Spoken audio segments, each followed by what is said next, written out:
Everybody, welcome. This is episode 0 of the Martuscello Audio Show. I'm joined here by my brother David, and I'm Josiah. We're going to be talking about some hopefully interesting things today. Anything to say? Yeah. So I was kind of just thinking this podcast would be basically a conversation between the two of us, at least for now. We'll see what happens in the future, but just a good way to have conversations in the public domain or in the public sphere for other people to listen in on and comment about and maybe even learn a little bit of something. So, right. I guess first we'll talk about podcasts in general, because that's kind of the background of what we're doing here. So I guess I'll start it off with like my personal experiences with podcasts. Okay. I listen to a wide variety, and there's a lot of different like formats and levels of quality or levels of production, really. Right. And we're going for the bare bones. Right. I'm talking to you, sort of like an interview, but less. It's even less structured than that. Even more casual. Yeah. It's really just a hangout with the two of us, and the world can listen in. Right. So that's kind of the feel of the podcast, I think. Right. Yeah. Is that kind of? Yeah, I think you've been listening to podcasts a lot. Well, I mean, you're older than that, but you used to listen to Dignation and stuff. And I remember on your old iPod, you'd like download a podcast in the morning. And I was like, that's cool, but I never did. I've gotten more into them just in the last like year and a half, right, or 2 years, and it's like since I started college. Mm-hmm. And I was more into like Freakonomics. That was like the first one, because it's kind of like a show. It's almost like because it's so produced, you can really like, I don't know. Yeah, it's almost like an audio TV show. It's almost like an audio show. Oh, almost like a Martuscello audio show. But not as good. Yeah. Not quite. Yeah. I mean, I've been a podcast listener since way back. Like when I got my first iPod. Right. That was like the iPod Classic. That's probably still floating around here somewhere. But I would download podcasts in the morning before school. And I was kind of an introvert, obviously, in school. So it was a good way to just like tune in and do my own thing, kind of. But believe it or not, like one of the first podcasts I would listen to, like, there was Revision 3, which was like this, digital tech web platform. They would talk about like all the modern technology and new websites and stuff, and pop culture stuff, video games and movies and stuff. I would watch the Totally Rad Show. Dignation. Those were like the two main ones. And there's I remember. I feel like Totally Rad Show was Totally Rad Show and Scam School were the only two I watched off of there. Okay. Really, very much of. But I was never really into Dignation. I think I didn't really get Kevin Rose. Yeah, it was a little like more mature. I mean, not really, but they swore a little bit. And right. I was during it, so it was, Right. I guess you didn't. Like, even me as like a middle schooler or like freshman in high school, I couldn't really relate to that part of it, but it was like, it's a couple of guys drinking beers and having fun. So like, it was a fun environment. Right. It was a fun show. Yeah. That's interesting. But the other one that I watched was, I would actually listen to sermons. I forgot the guy's name, but there was this guy who would like give he would. It was like a lecture series. I think I remember. No, it was literally Sunday morning services that would be a podcast. Right. And I would like listen to that. That's cool. During school. Wow. And it was just like, thinking about that now is so weird. It's a strange, right. But like, that was like my first experience with podcasts. That's interesting. Yeah. Well, what are your main podcasts now? Because I think we listen to just about the same ones, but you were listening to, I don't know, what are you listening to now? So after that kind of period, podcasts, I kind of died down and lost interest in them. I think with the rise of like YouTube and the invention of Minecraft, kind of just like took over. But anyway, Freakonomics, once again, was for me like what got me back into podcasts. Right. I downloaded the podcast app and Podcast Addict. That's what I use. Oh yeah. And Freakonomics was the main one for a while. Started listening to This American Life on occasion. Let me pull up what I have here. Was there any other ones that you can think of other than Freakonomics? I think Freakonomics was kind of the first one, but I was doing. Actually, let me see.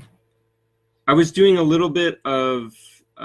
Song Exploder became one that I was listening to. I haven't in a little bit. But Song Exploder, where it's like really short form. It's like 15 minutes each, and they just talk about.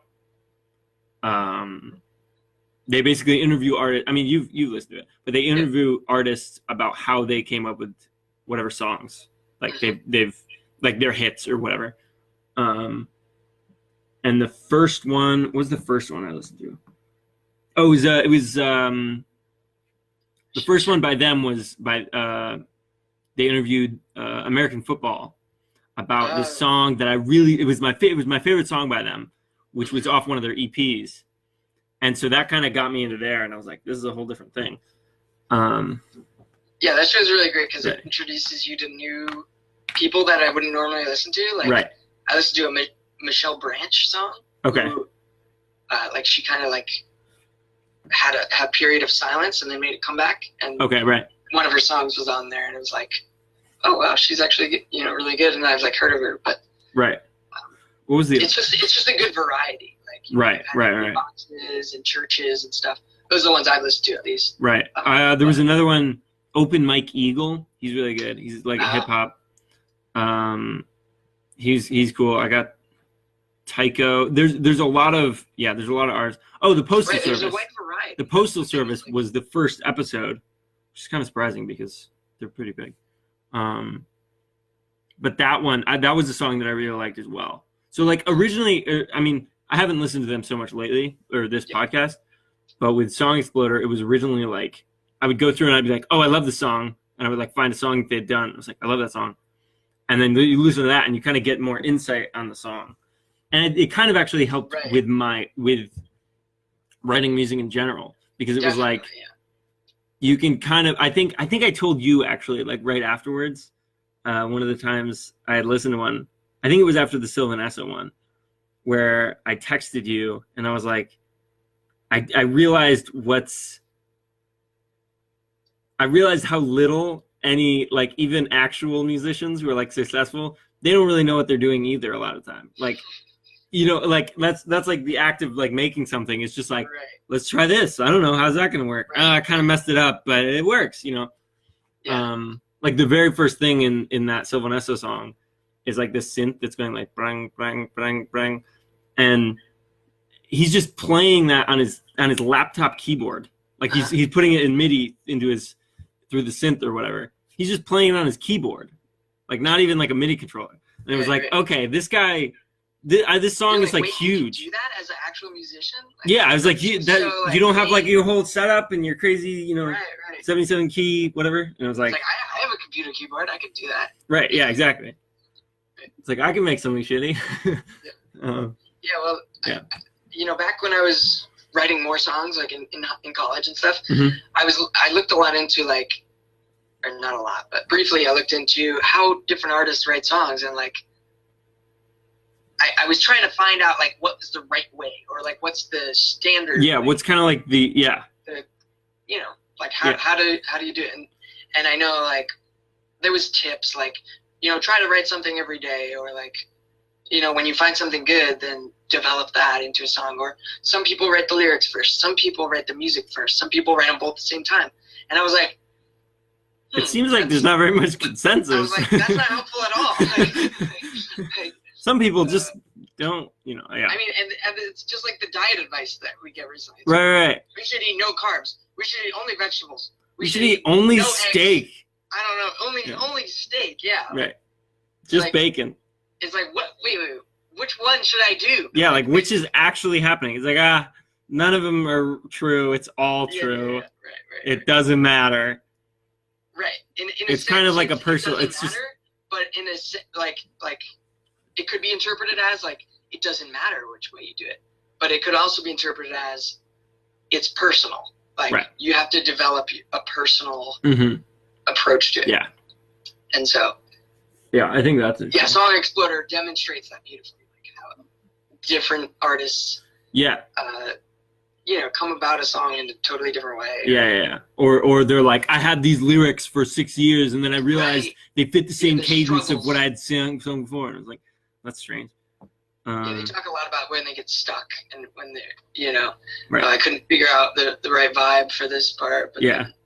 My producer, sent it back to me, and it was perfect. Yeah, and you're like, wow, just that. I needed a different bass line, Mm-hmm. I need some slap bass. It's like, okay, sure. Yeah. But anyway. Yeah. What other other stuff? Because lately, and more lately, the podcast I've been into, I'm listening to Sam Harris podcast. Probably, I don't know about the most consistently, but like, if you go through the list of his episodes he's done in the last like 6 months, I've listened to most of them. But I probably listened to podcasts that got me like deepest into podcasts. Yeah, I'm back. Like I'm into podcasts now. And those were kind of like I'll listen to occasionally and stuff. Right. But then Sam Harris on Waking Up has this like long format. It's like 2 hours ish for every episode. Right. And it's about really intellectual topics. And it's just like interviewing people. Yeah. Talking about difficult talking stuff. About crazy, like pretty crazy stuff. Physics and consciousness. And yeah. Everything. Pretty so deep. It's like, wow, podcasts can be anything. It's like. Yeah. Especially because in the past, like I think it worked for Sam Harris because I'm pretty used to hearing him talk in long form, because I've listened to him debate people like on YouTube. I've watched like 3-hour debates about nothing at all where like nothing gets accomplished, but it's just like, you just hear him articulating ideas and it's really, you kind of learn just because he's doing that, Right, as far as communication, you learn about how he and he's such a like a eloquent speaker. He's so like precise in his language, that it really works. Yeah. So did you find him on YouTube and then watch the podcast, or what was the order? And you also read his book. I don't know. Yeah, I read his book before I ever listened to his podcast. Oh wow. Okay. Originally I found him through his debates and stuff. Okay. Like on YouTube, but then I listened to Waking Up, which was really good. That was one of the first audiobooks that I like finished all the way through. I listened to that. I listened to like a couple of like Richard Dawkins books too. I don't think I finished. I didn't finish The Selfish Gene. I listened to The God Delusion. The Selfish Gene, but that's the only one I've done. Oh, that one's long. It's like 18 hours of audiobook. Yeah, but thought stuff. But Waking Up is only like 5 hours, so I think at this point I've listened to it like 2 or 3 times because it's short enough, and I like everything he says is kind of like you can take it a couple times and still like get something out of it. Right. So and I kept on. Did you ended up listening to it, right? Yeah, I listened to it recently, but that was after I had. Right. So that's interesting because I started. Yeah, I had it the other way around. So I think listening to his book first, because I mean it's called Waking Up. It's all the same thing. It gave me a good background for his podcast because it was like, all right, I already know what his stance is on X, Y, and Z. Whatever he's going to talk about on the podcast. A lot of it he talks about in his book. For me, it was the reverse. It was like most of the book is like stuff he's said on his podcast. Right. Just like kind of, it's like a condensed. It's like a 5-hour podcast with just Sam. Right. Yeah. And it kind of was like a cross pollination of that with what he's done on. Oh well, there's other in past couple of years, past like a year or two, I've done his podcast. Well, what order was it? No, okay. I think in the last like 2 years, for me getting into podcasts was probably Freakonomics first. There were a lot of good like productivity ones in there, and one of them, just remember this, one of them, it was like Becoming Superhuman or something, and that was with Tim Ferriss. And that's why I like Tim Ferriss now, and I own like all of his books because I'm a dork. So that's where you were. So that's where I kind of, I mean, I had heard of him before, but I don't know where. But then I kind of was like, oh, Tim Ferriss is cool, and he has his own podcast. That's like, so then I was into the Tim Ferriss show for a while. I probably listened to that pretty hard for like a year. Yeah, and that's kind of why I have got his books too. So that's like a whole nother rabbit hole. Yeah. You know, we get, you know, but I think it was Freakonomics got me into Tim Ferriss, which got me towards Joe Rogan, and then Waking Up got me towards the Waking Up podcast. Yeah. But those are the main ones I listen to now. I guess I'll just read off. Yeah, Joe Rogan. I mean, a lot of them I've like abandoned. There's Intelligence Squared debates. Oh. Which is like, it's just interesting debates on topics between smart people. Okay. That's a good one. I listened to This Week in Google, which is like a bunch of people talking about like the big four companies, you know, Facebook, Google, Amazon, and Apple. Cool. And they also talk about Microsoft, but you know, Microsoft, Windows 8 and 10. Yeah, well, they talk a lot about like, you know, the implications of social media and like privacy. Oh, that's cool. You know, like This Week in all Google? the news that's coming out about Facebook, they go into deep about I'm gonna write that down. And it's another long form podcast where they just go on and on about, you know, what they think about the news. Okay, cool. So it's based on current events. So that's another way we could take this podcast is focusing on current events, because I think that's a good way to have something to talk about that's very relevant. It, you know, keeps people up to date. Sweet. Yeah. Sure. Yeah, so I guess that's a good variety of talking about podcasts. But I guess I want to go into like, what do you think about the way podcasts are going? I guess like there's been a big growth recently in the amount of people listening to podcasts. I think it's like it's a steady trend up as far as amount of people who have. Obviously, everybody has a phone now, but a lot of people have time to listen to these podcasts while they're in their car and everything. So, what are your thoughts on the implications of podcasts? Mm-hmm. I don't know. I mean, I feel like they're getting more. I think it was on Waking Up recently. He was talking about. Well, I don't know. But there's been a lot of talk about how it's like it's such a good place for long form discussion that is like on a regular basis. You know, you could have like in the past you've been able to find lectures places. You know, you've been like, oh, I could watch Walter Lewin on whatever on YouTube from MIT, and it's like, oh, I can learn a course, or I can do whatever, or you can listen to these long form debates that happen, but they are only posted kind of every 6 months and whatever. But with podcasting, it gives it. What's that? And even that is relatively new. I mean, I think as far as even if it's been around for a while, people haven't necessarily known about it for a while. Right. So it's becoming more mainstream to get content from other places. And when you have any content to choose from, now you have like educational content as well. So. Mm-hmm. Yeah, and I think it's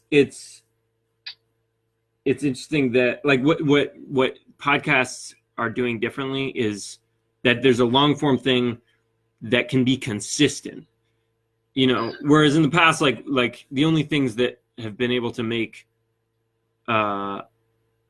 like a consistent, update schedule or whatever have been like, TV shows and sitcoms and dramas and whatever.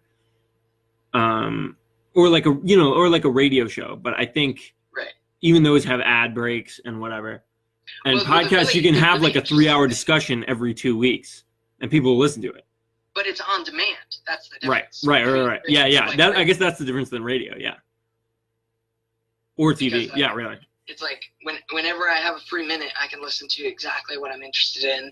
Right. From anybody who has a microphone and a online access. You know Right. Right. Yeah.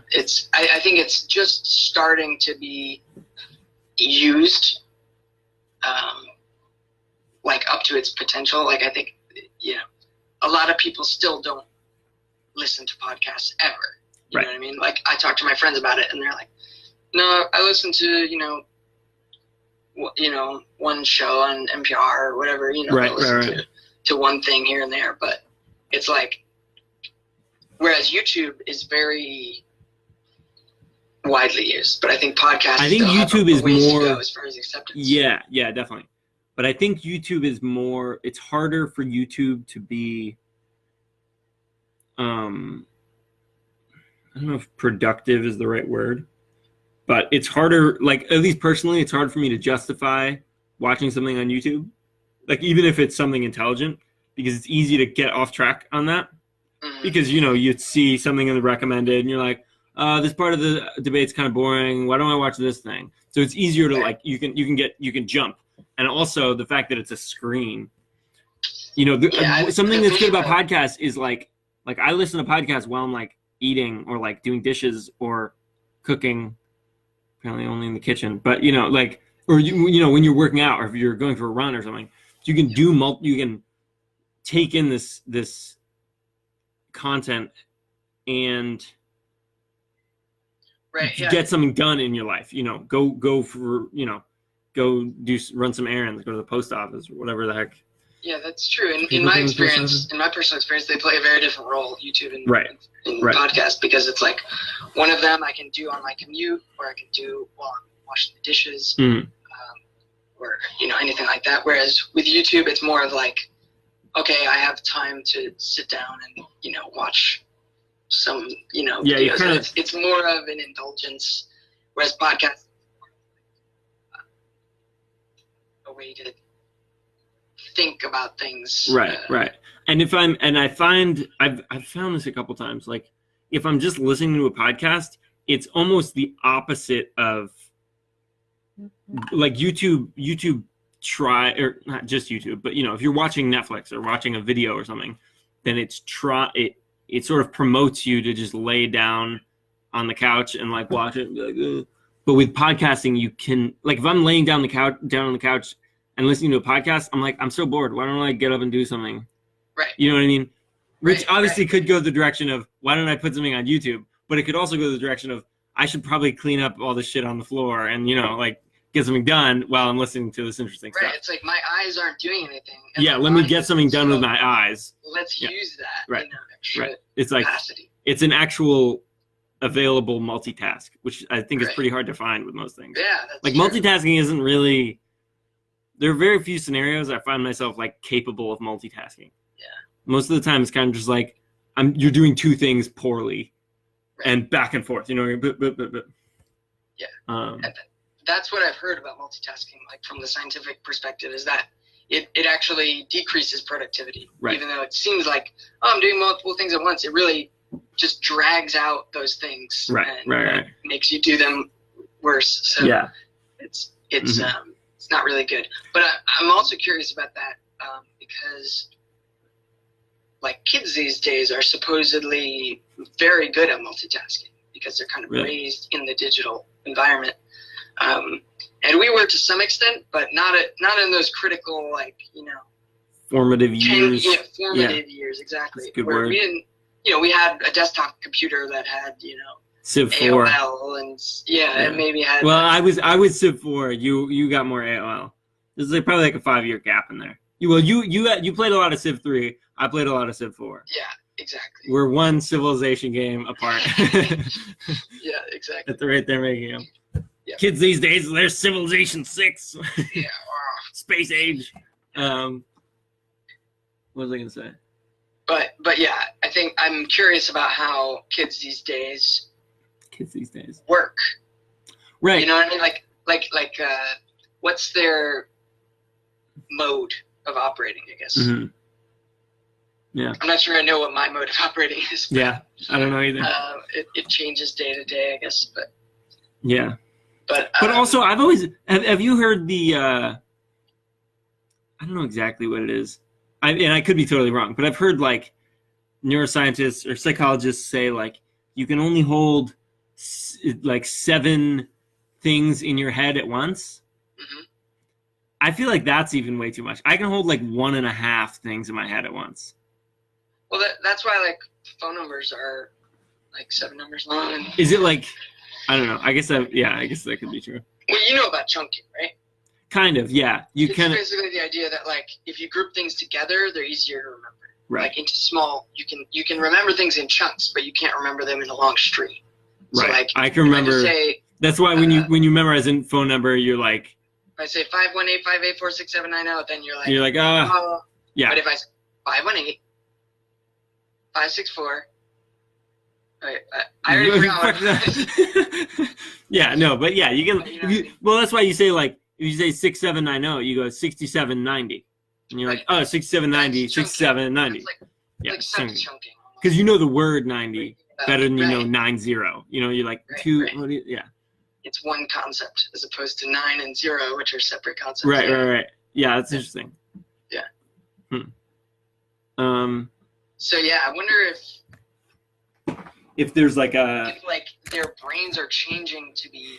Oh, I'm sure they're very different. I don't know, but I wonder about that sometimes because what is.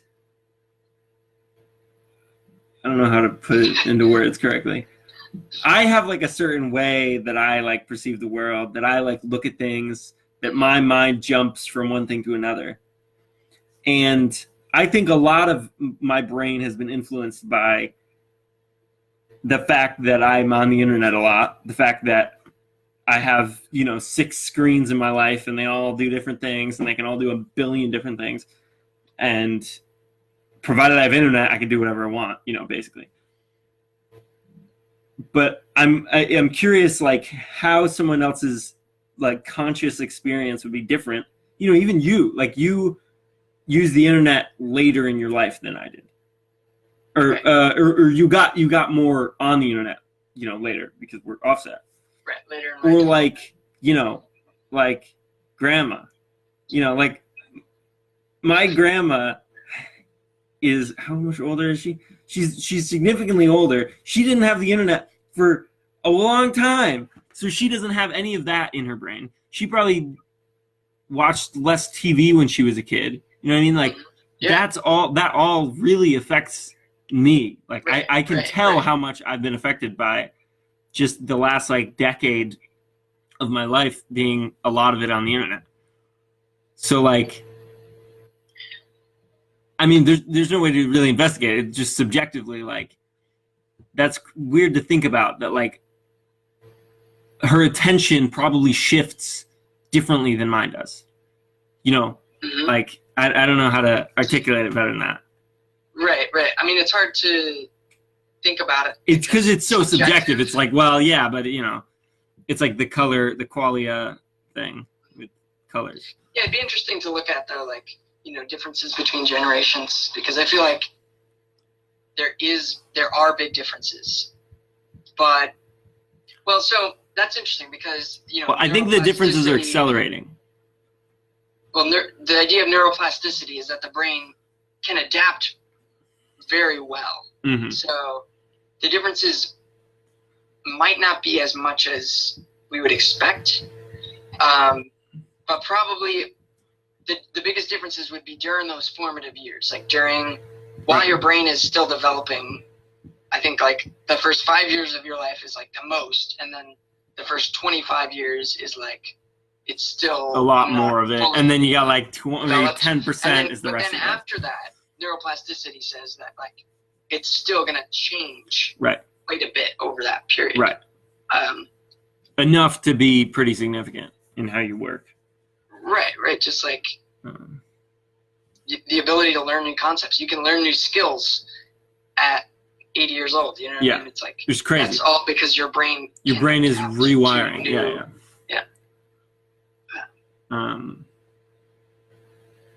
So yeah, people didn't used to think that. They used to think right. Yeah. So in the book I just read, Spark, is that one about exercise? It was kind of how exercise affects your brain, how it a lot of like neuroplasticity, how it can help with like ADHD or with depression or anxiety or even aging, like what hormones it produces BDNF, brain derived neurotrophic factor, which is the way he describes it and the way I've heard it described other places is literally miracle grow for your brain, which is because basically so if you take a petri dish with like some neurons in it, and you sprinkle some BDNF on it, it's the brain derived neurotrophic factor, they just grow all over the place. They're like, all right, there you go. So you get a little like film of brain in there or whatever. They ought to put some of that in like shampoo or something, like get it worked in there. Yeah, right. You get because then that doesn't work because then your brain starts growing on top of your head. You want it to stay inside your head. Don't want that. You don't want that. You got to pour it in your ear. Okay. Get the funnel. Yeah. No, but yeah. So it was basically talking about that and how we were talking about neuroplasticity, how like your brain can, and like in the book The Power of Habit as well. Like there's so much of it about your brain is completely capable of just changing, like in fundamental ways. Like you can alter the way your brain works, and in turn alter everything about you because of your brain. So, yeah, I don't know. I just thought that was interesting. Sure. Yeah. I mean, what kind of exercise was that referring to? Like, so that book was mostly focused on just cardio, aerobic, which okay. is in some ways, from what I've read, is not the best classifier, I guess, because aerobic basically just means your blood is circulating to get oxygen to all of your body, like more at a higher level than normal. So your blood is pumping more and you're breathing heavier. Does it correspond to heart rate? Because so most in that book, most of what he's talking about is, he's got light exercise, moderate exercise, and like heavy exercise. I don't know what he's called. I don't know what he uses, but and so he's basing that off of heart rate. So like the lower range is like 50 to 65% of your maximum heart rate. Right. And then medium is 75 or 60 to 75, and then 75 to 90 or something like that. Like he's got these different ranges that are like, if you're going for a run, if you're going jogging, you're going to be like 60 to 70% of your maximum heart rate. But if you do like high intensity interval training, so you're doing like sprints for like 10 minutes, right, then you're at like the 90%. You're working really, really hard, right. and those different things promote different reactions in your body, and they all are obviously very good. But so does he recommend like a certain ratio of each type, or is it so like, he's kind of just a little bit of each? Or he does the same thing that Tim Ferriss has talked about in the past, which is like whatever you do is the regimen you're going to stick with is the correct regimen, and then you get to that and then you build up from there. Like if all you're going to do is walk for 5 minutes during the day, just do that. That's if you're actually going to do that, then do that, and then like ramp it up. But I think he recommends every day. I want to say he says like a half hour. This is like optimal, like a half hour, and like 3 days of the week you do. So every day you do something. Every day you would do at least a light, go for a walk for a half hour, like a brisk walk or whatever. And then 3 of those days of the week you go for a jog. So you're going like kind of fast. You're in like 70% of your heart rate, and then on those days, you also put in some high intensity. So you would do, you go for a jog, and then the last 5 minutes, the last half mile of your jog, you just book it. You go as fast as you can. And because a lot of what he's saying in the book, he kind of adds a lot of caveats, because he's like, if somebody reads my book that has heart disease, it's like really not healthy. Yeah. I'm not going to tell them to just go sprint 10 miles, Right.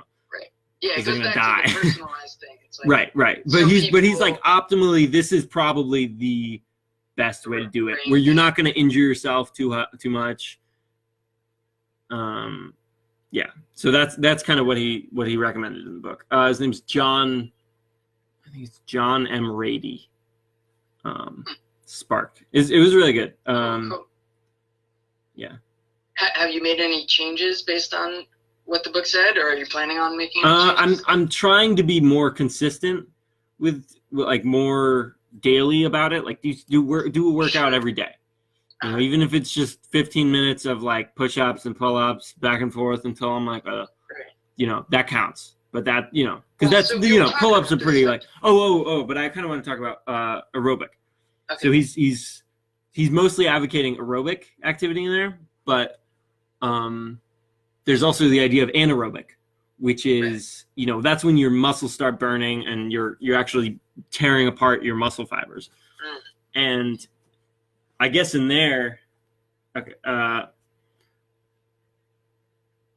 for like the half hour after you do, and like a pretty intense, like if you're gonna like lift weights for a half hour or for however long, and you're really pumping it, then for like a half hour at least afterwards, you're getting like a really good aerobic workout. I think this is another Tim Ferriss thing I heard he was talking about, but it's like your body is like trying to get blood to everything because you just did so much work.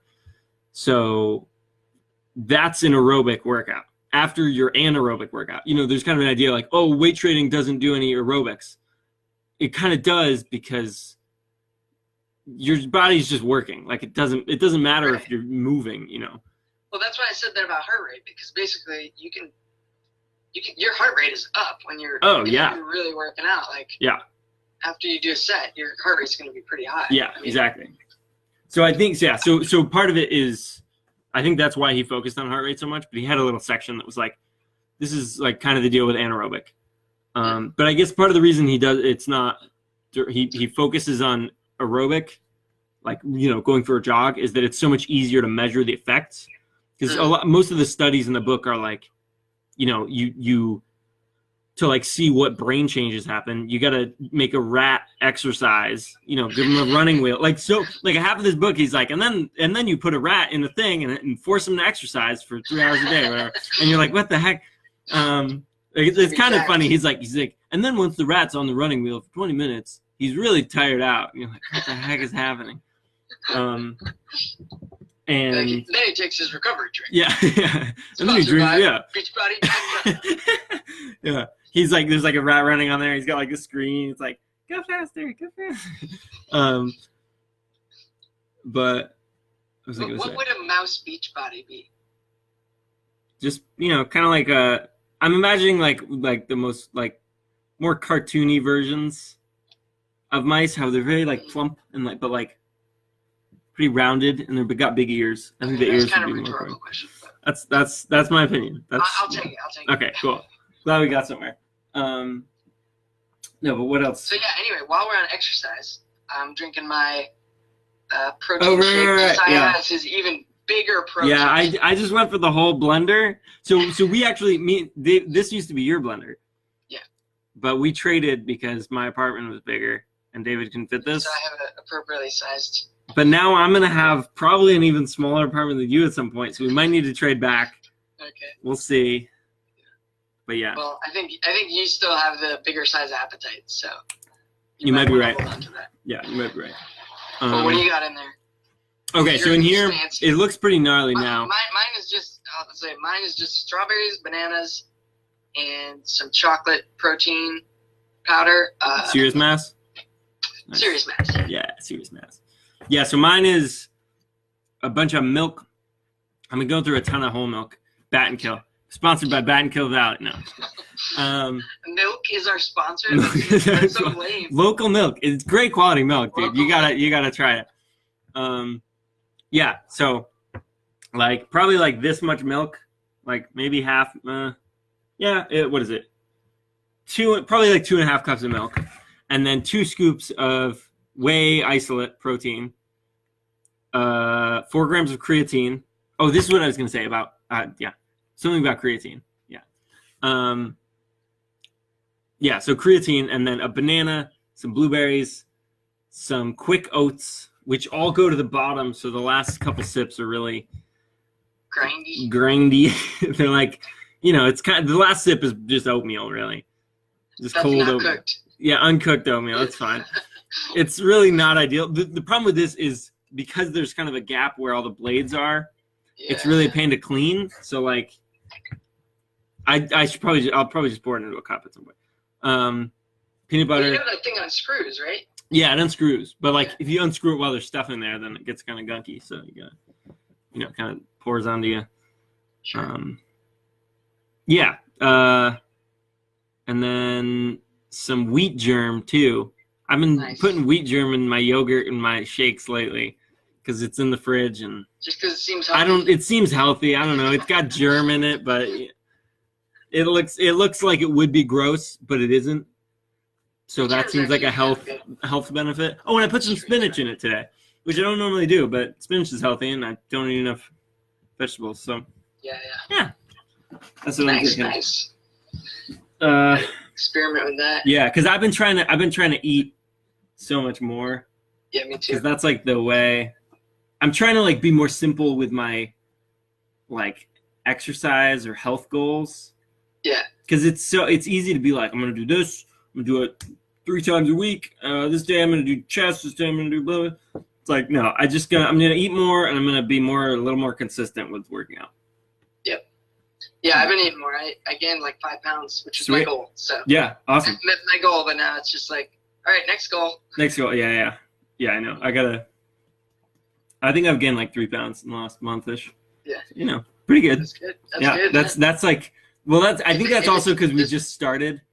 So we're both. Isn't very long. A month isn't very long, but that's like much higher than the average amount you should expect to be able to gain in a month. Mm-hmm. Although I think we're both thin enough that we'll probably be able to keep going at this rate for a month or two. Yeah, that's true. So sweet. Yep. But like, you look it up, people are like, the maximum you can expect to gain is a half a pound to a pound a month. I'm like, that sucks, dude. That's so. I gotta eat up more. Yeah. Right. But yeah. But anyway, so we were talking about podcasts. Did you want to go anywhere else with that? To that, I guess. So that was kind of the route we were taking. I don't know what you want to talk about. I'll let you let me see. Take the lead. I hope, I'm fairly certain the audio is good, but we've been going for, I don't know, a while. 43 minutes. Anybody watching? I doubt it. I'm not really sure. It just says a lot here. Well, I guess my audio's off, so I can. This is so strange. I'm watching myself watch myself. It doesn't say how long we've been going. Like 43 minutes. Okay, I was going to say, are we going? Yeah, no, we're going. Okay. Very good. Episode 0. Okay. Cool. Wait, so what did you want to... What were we talking about? Podcasts. How podcasts are changing in the world. Right, and more so like what's happening to discussions in general. Because I think podcasts are a part in it, but it's like, right. Like how is communication changing? How are conversations changing? I know personally, I've gotten a lot of new ideas from just listening to podcasts. Right. Just consider podcasts. I've learned a lot and thought differently about things. Right. Like, from political things to lifestyle things, you know what I mean? It's like, it's been helpful. Yeah. And it's given me different perspectives. So I'm wondering, like, is this widespread or am I just a nerd? That's a good question. Because I think, at least to me, it feels like, and also we're a little biased because we are pretty into podcasts, like relatively, but we're not like the average media consumers. I feel like we have a higher tendency to like listen to something that's like, oh, this is some like cool, like, you know, right. We off are to the nerds, off so to we're the gonna side listen to thing. that kind of stuff. Right, exactly. Right. And that's why we're having this conversation.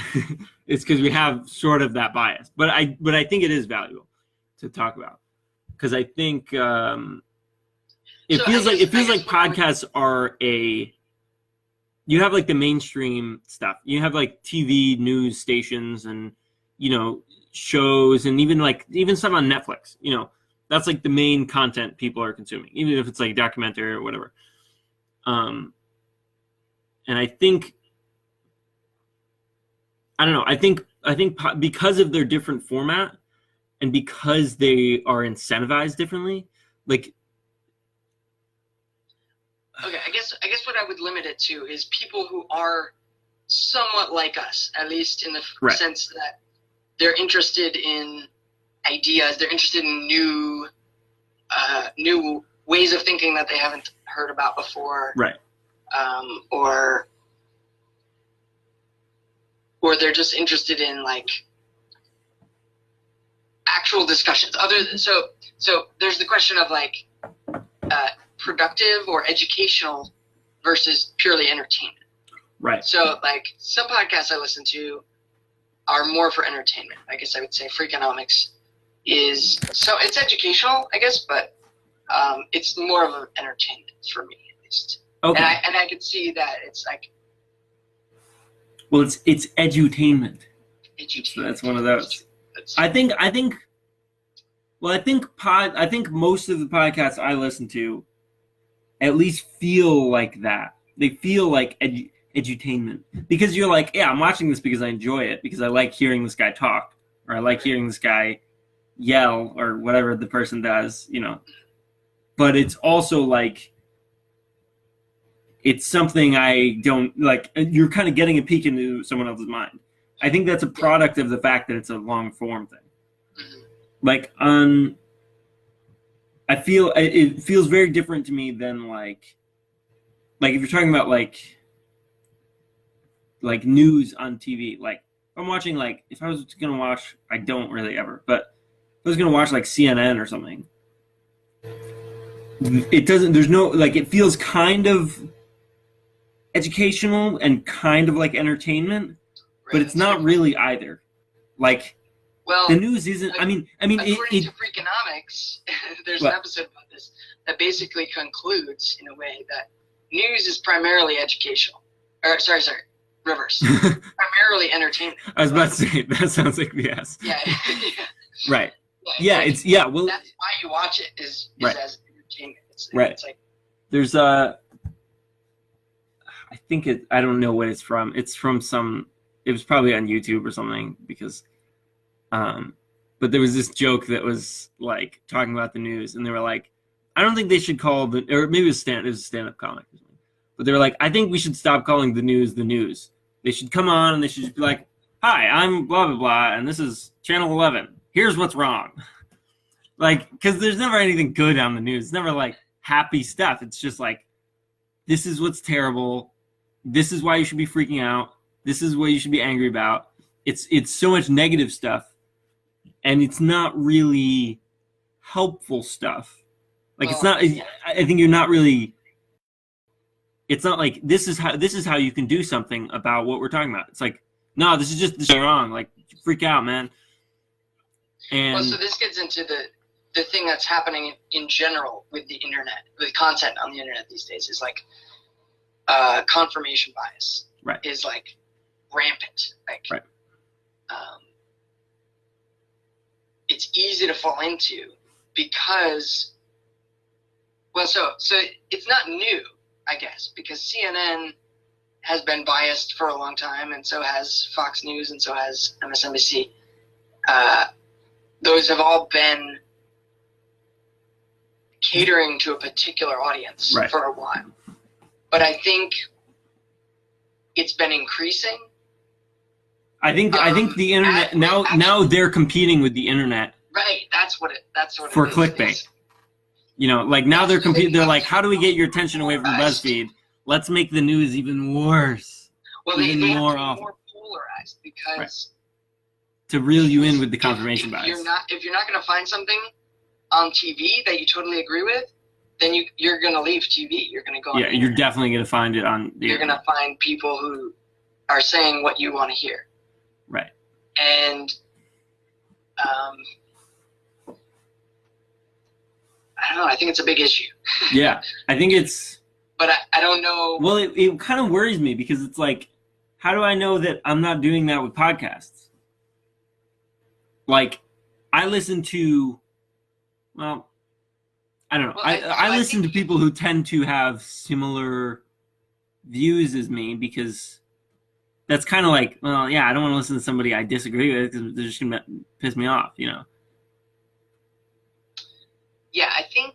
But I think, yeah, go on. It's like eating your vegetables. It's like, you know it's good for you, so you have to force yourself to do it. Right. You know what I mean? If we, like if we didn't have to eat vegetables, or if, like, how do I put this? Basically, like, the reason there's obesity in America is because there's nobody forcing you to eat your vegetables.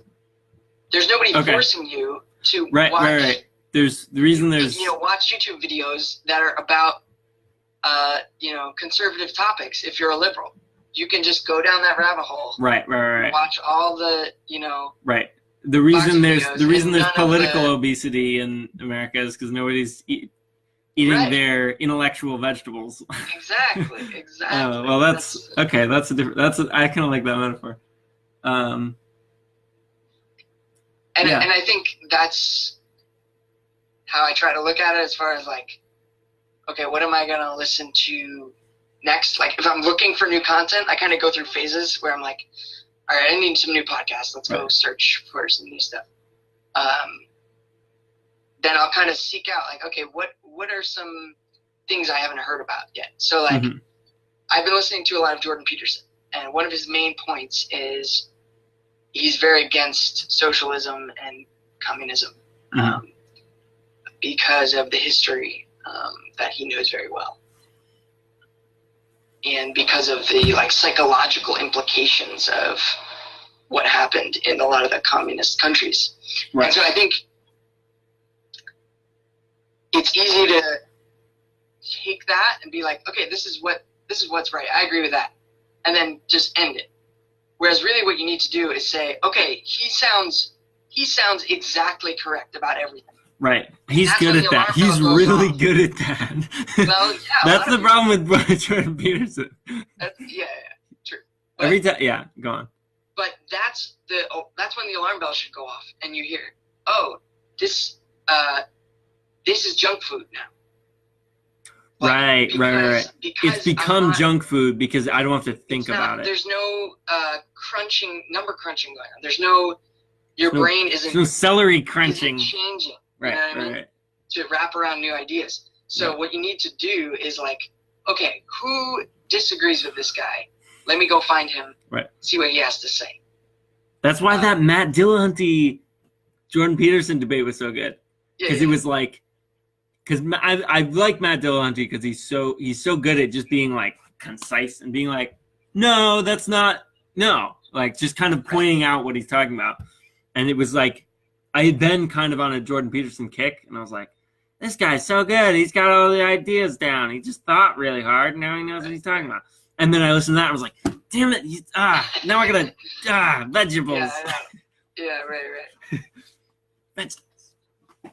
Yeah. Well, so yesterday I was looking into Noam Chomsky, who is the leftist of the left. He's into socialism and listing off. Right, I've done very little Noam Chomsky things that America's done. Right. And stuff.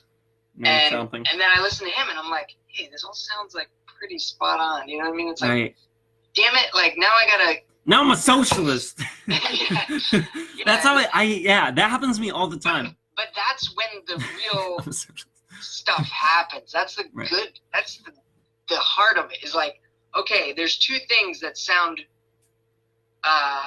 correct that can't both be correct. They contradict each other.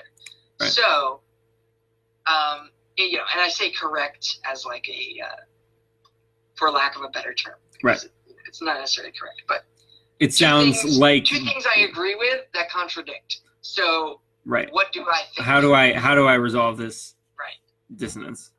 Yeah. And so I think that principle needs to be like ingrained into the culture somehow. I don't know. Yeah. I don't know how. Yeah. And like a for sort. some Yeah. people it is, but we need a vegetable enforcer. That metaphor doesn't. Yeah. right. Like everybody knows their vegetables are good for them, but not everybody knows about confirmation bias. Like, right. only like nerdy people.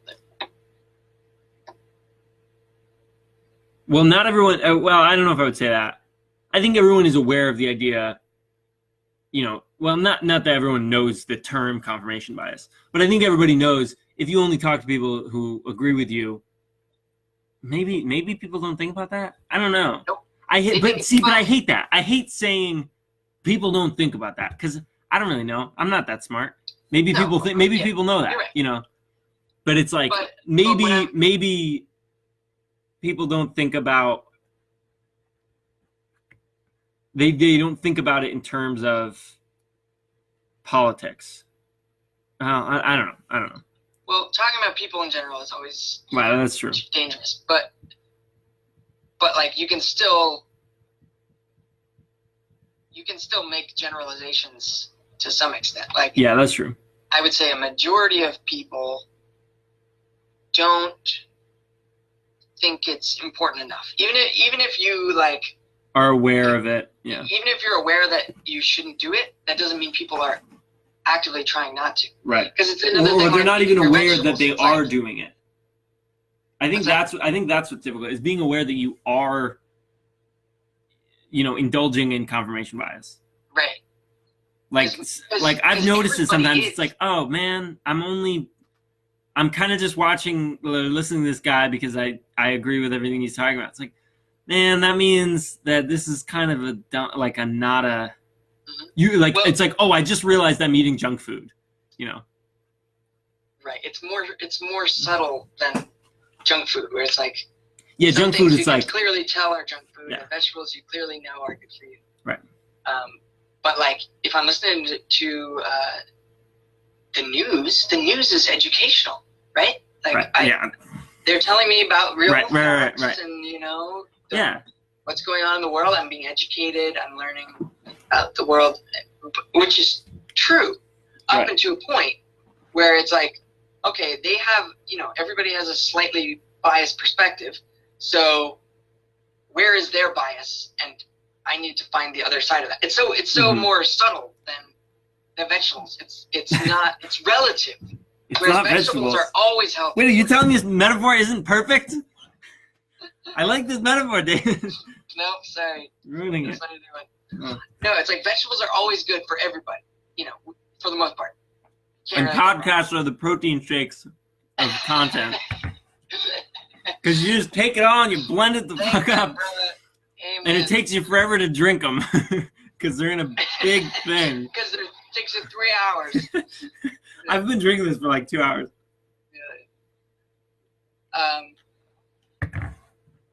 Getting down to the oatmeal part. Can you hear me all right? I just turned on the AC. Oh, yeah, you sound great. Okay. I might be a little gargly in the actual thing, but there's no way to tell. Oh, hey, look, I'm drinking. So what was I saying? Yeah, so it's hard to notice because...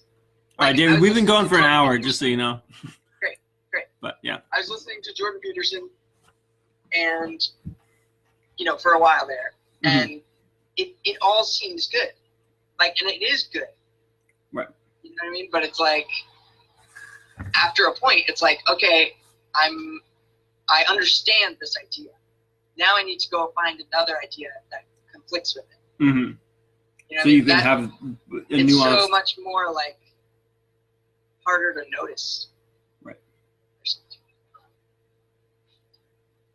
So I think that's a big problem with modern day content is confirmation bias. Right. I think it's in order for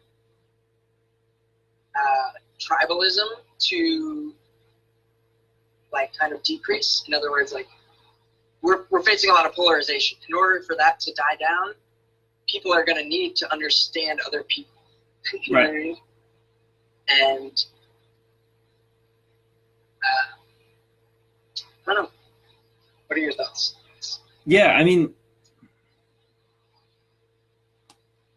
I don't know. I think I found it happening, or at least with the confirmation bias thing, or with the am I right thing, or like trying to figure out if you're right or if you should change your mind about something. It's like I find myself,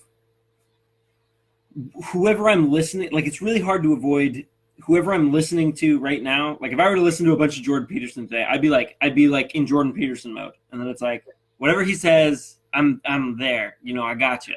But then I listen to Sam Harris tomorrow, and I listen to that, and then I'm like, now I'm in Sam Harris mode, and I kind of get all his stuff, and then I agree with him, and I might disagree with myself between those 2 days, but I kind of it's easy to let it float in your head like that because you're only you're listening to him one at a time.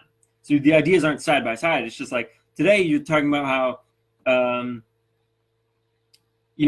how socialism is bad and blah blah blah, and like all these like political ideas of like that leads to a totalitarian state, blah blah blah. That's like a Jordan Peterson. So it's hell. I don't know. He's bad. He's like he gets really like freaking.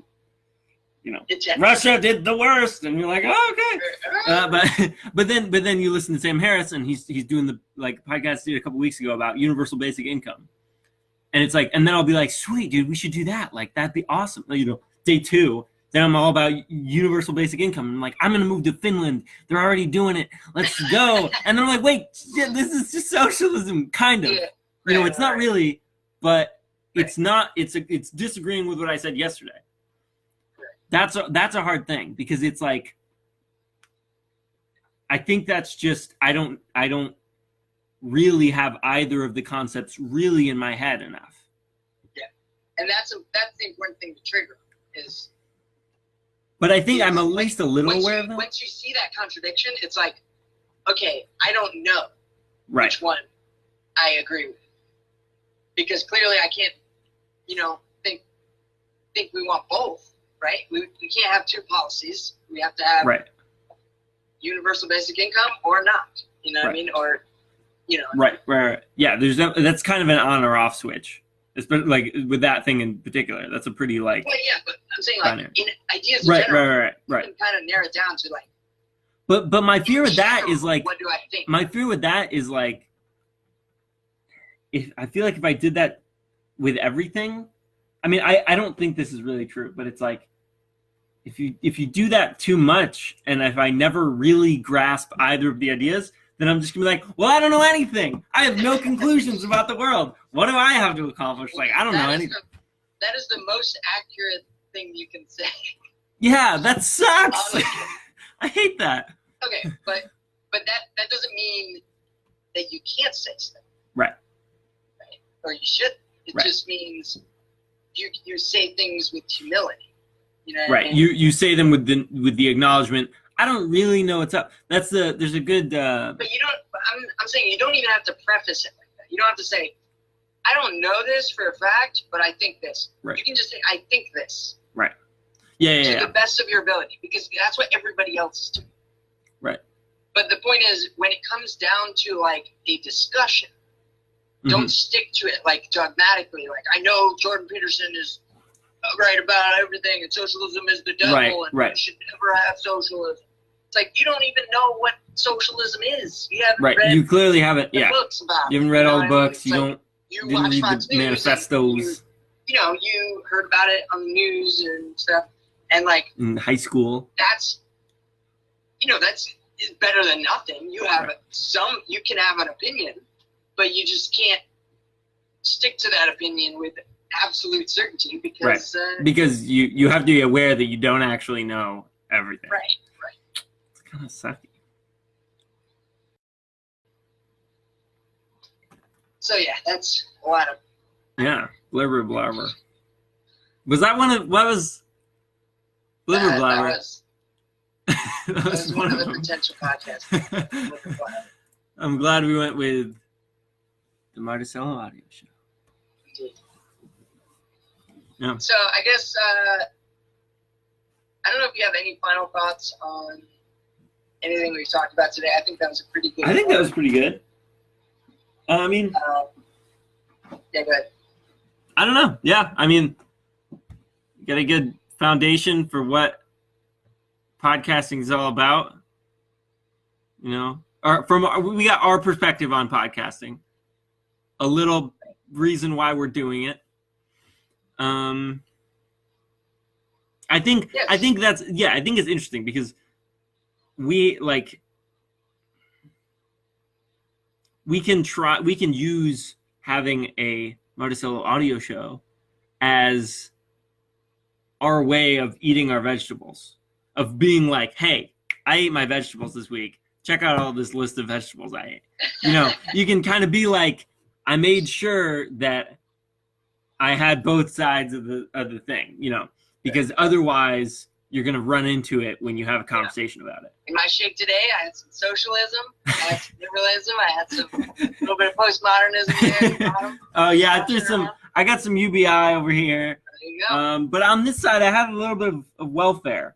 So it's, you know, a little bit same sides of the coin, but different sections of the coin. Right. You know, a nickel and a dime. A little subtlety. Yeah. A little nuance in there. Yeah. So. Yeah. All right. Well, I think that just about wraps it up.